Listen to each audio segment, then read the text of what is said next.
حسین کو میں سجدے میں چلا گیا حسین کو حسین مان لو چھوٹی بہر ہے حضور حسین کو جو مان گیا کہ حسین حسین ہے حسین کو حسین مان لو امین بن امین مان لو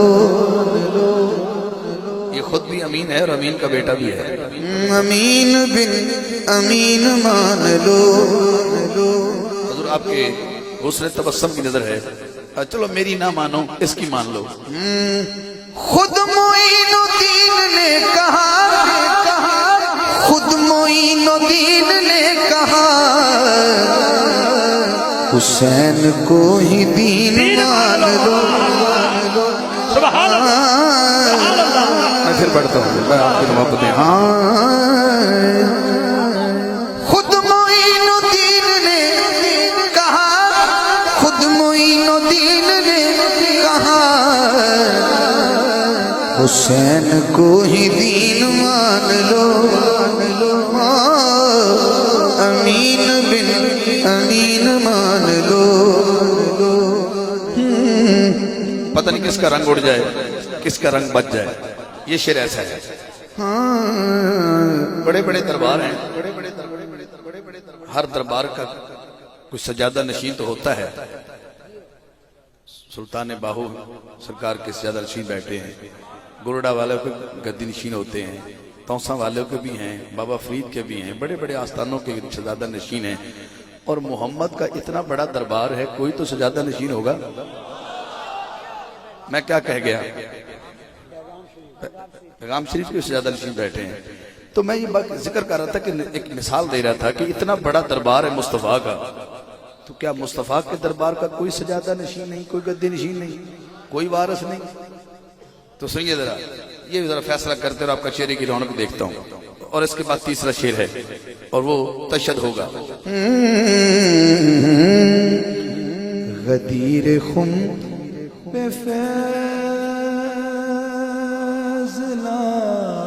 ہوا غدیر خم پہ فیصلہ ہوا غدیر خم پہ فیصلہ ہوا آپ دیکھنا کیا ہے علی کو جانشین مان لو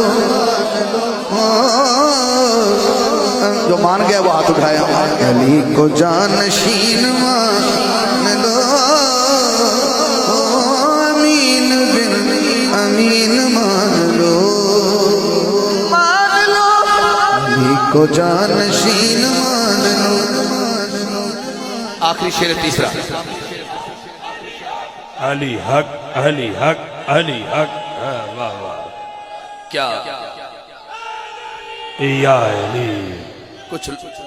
کچھ لوگوں نے ہاتھ نہیں اٹھائے تھے کیا علی ایسا نہیں ہے کہ حق نہ مانا جائے